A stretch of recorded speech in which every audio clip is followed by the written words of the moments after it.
All right.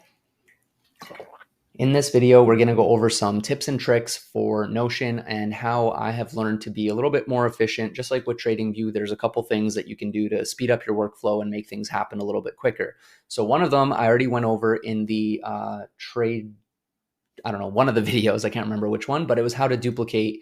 It was a setting up a new week video where I showed you how to duplicate a page that already exists, such as right here, we're really just making copies of the exact same thing. They have the same template. They belong to the same trading week. The only properties that we need to adjust for is this day and the title. So why don't we just duplicate this and then quickly change the day and the title of the new one, right? So that was the first method I showed you for creating these 5 days. Another tip that I'd like to show you is basically all of these blocks here. If you'd like to select multiple blocks, you just need to come just outside of the column and you can drag a box like this and you can start to select multiple columns, or sorry, multiple blocks, which is helpful for a couple reasons. One, if you had multiple columns, which I will show you here on any page, if we just take this block and put it over here, we can create multiple columns. Now it's kind of hard to see what's what when the mouse moves, so I like to just drag a box around everything, and then all of a sudden I see this is where there's 2 columns. You can also drag the border between your 2 columns, and that's going to make you, kind of go like this. So you can add a heading here, for example, and just say hi. And now it's a little bit messy and confusing, so I like to go ahead and drag to see what's going on, right? So now there's the single column left, single column right, and then these are all full width. So if I wanted to move these, I would again drag to select, and then I can put these underneath here. Now I have, my split columns that I was after. As an example, this is just a way to show you what this might be useful for. So I'm just gonna, just like on TradingView, Command Z or Control Z to undo. So I'm gonna go ahead and undo all of these weird changes that I made. And there you have it. So that's the tip right there, is to just sort of drag a box, and that helps you select multiple things. You can also do that in databases like this. You can drag a box. And so if we wanted to add, a day, and just call this sample, and we wanted to say, let's change the property of this one and this one, you can go ahead and click this, and you can say edit property, and you can edit the date, let's say. So now sample, right? And now you can see I'm editing them both at once. So that's a way to update multiple things at once. So where might that be useful? Let's check. Delete this page. If we go to the trades database, for example, and we're on this master table view, what if these were all blank? What if I removed that? What if I removed that? What if I removed that? You can see they all happened on March 28th, but they're not linked to March 28th. So that's a problem, because now when I go to the March 28th page, it's only going to show us the one thing, but we can see here there should be multiple things. So what I'm going to do is I'm going to select, I'm going to select these several rows, and I'm going to right click, edit property, and I'm going to edit the trading day. And now I get this list. I can also just begin typing and find March 28th and then click the plus icon. And now I added it to all of them at once. So that's really, really helpful. That might be a tip or a trick that you can use for something like that. You can add, if you forgot to fill out your target, but you knew that, hey, on this session, the whole session long, I was targeting that week M15 high. Well, we can remove all of these and do the exact same thing, right? Another way, since I already showed you how to do it that way, is if you click on one and you want to copy this over, you just click copy, and then you highlight these and click paste, right? So one more time, you can delete all of these, and let's say one of them was filled out. You can copy this by, first you have to open the cell and then you click out of it, and that's how you highlight the cell. So when you first click into it, you're going to get this drop down.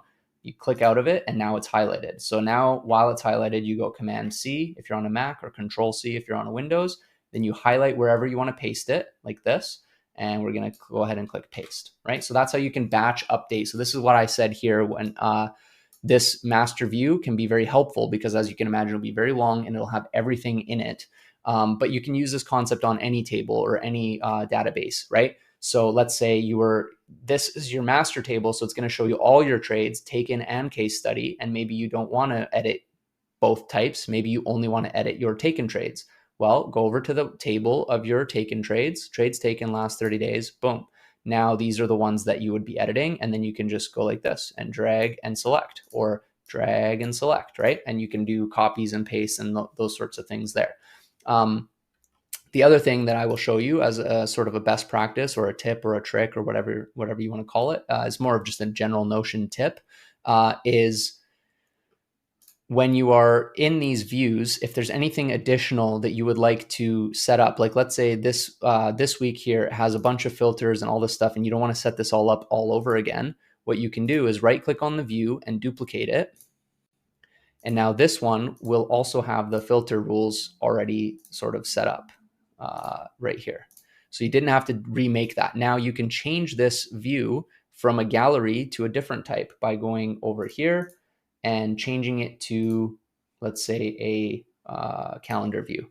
So now we were able to maintain the filter without having to rebuild the filter, and we were able to change the view. And then you can rename it to this week cal, right? As an example.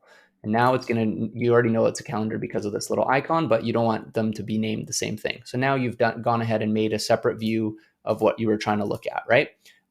So that's really helpful as well if you wanted to look at certain things like that. Or if you say, hey, this filter is cool, but I would like to just change one thing without changing this one. Well, let me duplicate it first and then change it on the duplicate, just like you would with the trading days over here, where we duplicated it and then we changed something on the duplicate. We duplicated it and we changed something on the duplicate, right? This other thing here, the save for everyone, is only going to apply when you share this page with other people, because what the new update, one of the new features of the new update with Notion is when you change filters, whether that's a filter view or change views, like I'm on the today view, but someone else has access to this page and they want to look at the this week view. In the past, it would be across the board synced for everybody that was on this page. They would all have to look at the same thing. But now what it allows you to do is sort of look at things differently, and it only updates across the board if you click save for everyone. So now it says changes saved for everyone. So that only will appear if you've shared your Notion page with Tyson or myself or somebody else or whatever.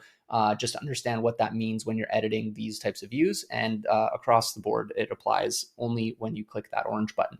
So finally, if you would like to share and show that you've done your homework, or you'd like some feedback on a trade, a really easy way to do that would be, depends on what you want to show. Like let's say today was April 19th. Let's go to trading days. What were we doing? March 28th, I believe. If I open that up, let's say I wanted to share this. Well, right now, I believe it's not going to show everything that's linked inside, all of these things, if you just share this. But what you want to do is you want to share the whole page. So you want to go to your dashboard and just be mindful that you're sharing literally your whole entire page with all of your history, all of your trades, etc. So only do this with people that you trust, but you would click share, and then you would copy this link here, and you would want to make sure that the share to web is turned on and anyone with the link can view. Now you can click the show link options, and you can either allow editing, like if you're collaborating with somebody and they also need to make changes, or allow comments, which would only allow them to comment on certain parts of the page without making changes like fundamentally to what's going on, or allow duplicate as template. So if you want them to have that duplicate button, then you would want this turned on, and this search engine indexing doesn't matter for us. So basically, if you have all of these turned off, then it's just going to allow them to view the page without making changes to it, right? So that's plenty enough for us to review your homework, or for Tyson to take a look at something. But it's wise to add a couple things like the ability to comment and so on. So once you do that, then you would just click copy, and it allows you to send that link over Discord or wherever to somebody that you would like to share with. So that's been it for the introduction and the walkthrough. Everything that you will need is basically all listed in here. So please take your time to read this whole process. It takes you like 2 or 3 minutes to read, and reference these videos if you ever get stuck. If you don't know how to do a weekly review, or if you don't know how to set up a new week, if you don't know what the trades database is, or what all these different views are, there's videos now on all of this stuff. So everything should be very straightforward. if you make a mistake, if you mess up something, if you went in here and let's say you were in here, and you know open this up and you started adding stuff here, you clicked add a property and you have all sorts of crap down here like property that, and you just have a bunch, like I've seen this before, you can just delete them. It's okay, you added something by accident, just delete that property, right? So try not to mess with things. This has been all very, very carefully designed and curated.